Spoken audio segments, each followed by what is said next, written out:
kallon mu da sauraron mu a madadin tashar Bandar Hausa TV. Yau ma ga mu a cikin sabon shirin mu da muka dada sanar da ku cewar za mu fara gabatar muku da shi da yardar Allah na abin da ya shafi shirin fina-finai da kuma waɗanda suke da ruwa da tsaki a cikin shirin fina-finai. Don haka akwai mutum 5 da suke da ƙwari a cikin shirin fina-finai ko kuma na ce mutane da yawa ma, amma yanzu a cikin su wayannan su ne akwai director wato mai bada umarni, mai shiryawa, akwai executive producer wato wanda yake ɗauko kuɗin shi ya kawo a zo a shirya fim, akwai kuma latina wanda shi zai haska gurin da za a yi wannan aikin a cikin shi ma fim, akwai kuma wanda ake kira da cameraman, akwai kuma sound wanda yake na ɗan muryar ta zo ta kawo muku har kuma ku ga yaya shirin yayi daidai ko ko akwai ƙasa ko akwai inda bai fito sosai ba. To wayannan mutane kowanne yana da alaka da ɗan uwansa a cikin su gaba ɗayansu. Na farko dai akwai shi kansa daraktan da shi producer wato mai shiryawa suna da babban alaka a tsakaninsu.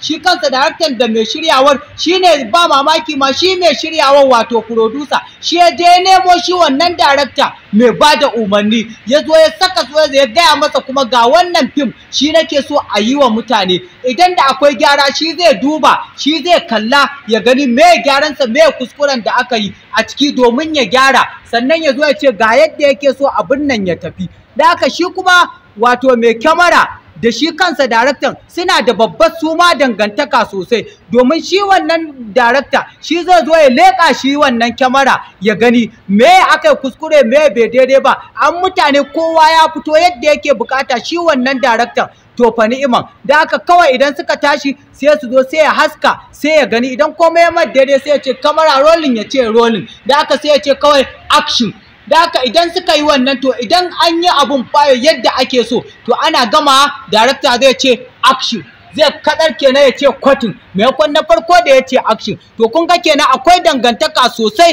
tsakanin shi director da mai kyamara, tsakanin kuma director da producer mai dangantaka su shi ma suna da dangantaka mai karfi mai kwari kuma, domin shi yanzu idan director ya zo ya abu ba daidai ba to ba wanda fa za a zaga sai shi za a zaga. Yadda shi ma producer idan ya ga director ya ma kuskure a cikin fim ana ta cewa wannan fim bai kyau ba to laifin director shi kuma zai gani. Da haka kun ga kenan su ma suna da babban alaka da dangantaka, shi sa kafin a fara shirin fim sai dole dukkan su sun haƙura sun zauna da shi producer mai shirya da executive. Wani lokacin shi executive babu ruwansa yana gefe mai kuɗin kenan, da producer ne da shi director suke zama to nan abu kaza da kaza da kaza ya kamata mu kaza. Wani lokacin shine idan aka ga shi ba wani ba zai acting din ba ko kuma wanda ake so ya wannan role din baya nan, wasu directocin sukan shiga su kuma su zo su yi abin da wani ko da idan yana cikin ma ba lalle ya iya wannan ba, sai ka ji mutane suna kai amma wane yayi daidai wane yayi kokari, kamar irin su Ibrahim Bala.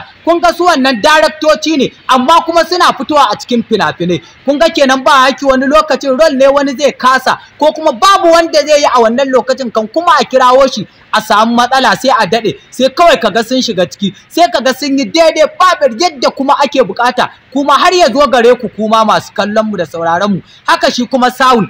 suna da babban alaka shi kuma da mai kyamara ne, domin duk yayin da idan ya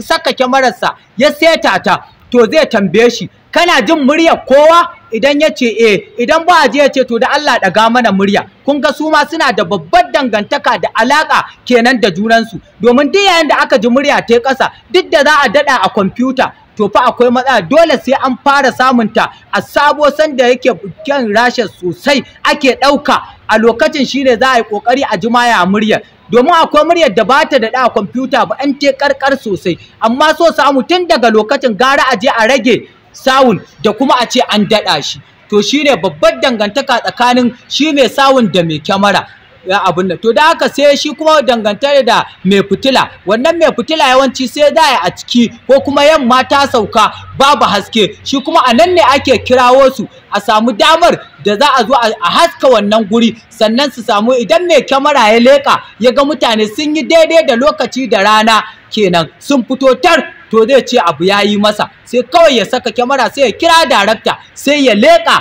sai ya gani komai yayi to kaga nan ma alaƙar darakta da kamera ta kuma da shigowa idan ya ga komai ya masa sai ya ce ya fara aikinsa. To wa'annan abubuwan su ne aka fi so a gani a fim, shi sa har gobe har kullum daraktoci suke zage dantse suke ƙoƙari su ga sun samu abin da ya kamata a cikin fim, domin ana samun mistake ɗan kallo babu ruwansa da mai labari ne bai yi shi mai kyau ba ko a'a shi kawai darakta ne ya yi masa kuskure, shi ne bai burge shi ba, babu ruwansa da producer. To da haka wa'annan mutane masu kallon mu da sayan mu su ne muke so mu dinga nuna muku yadda ma suke kansa ɗaukan abun, wanda Allah yadda a shirin mu na gaba na tushiya masomin dawa za mu dinga bibiyar irin wa'annan da masu waƙoƙi na da masu su ɗaukan kyamarar da yadda ma a location ɗin ake ɗaukan kyamarar, duk za mu dinga bin ku da mu da su ɗin muna bibiya mu ga yaya suke wannan ayyukan nasu. In Allah da masu kallon mu da sa'a ku ci gaba da kasancewa da Bandar Hausa TV domin a ci gaba da kawo muku daɗaɗɗen shirye-shirye. Wannan shiri na tushiya masomin da in Allah yadda nan ba da daɗewa ba za ku zo ku same shi ku dinga ganin sa, shi ma in Allah da zai burge ku ga irin yadda kyamarori su ma suke gudu idan ma an biyo mutum a guje ko mace ko namiji su ma fa suna gudu suna bin kowa a gujen ne ba wai a tsaye suke ba, a su ma suna da nasu aikin, shi yasa dole sai da training. Shi aka ga yawancin kyamarorin mu irin su Mujahid Kabara, irin su Abdulrashid Kabara, irin su Awwal Hadimi suna kokarin gun yin training domin su ga suna kokari yadda Hausa TV. A madadina ni Muntariya Uciranci wanda aka fi sani da Yaya Bandaru, ina muku fatan alheri, ku ci gaba da kasancewa da Bandar Hausa TV sai wani sati insha Allah ku kuma ganin mu a cikin wannan shiri namu mai farin jini mai albarka. In Allah yadda mun gode, mu kasance a wani satin sai wani satin.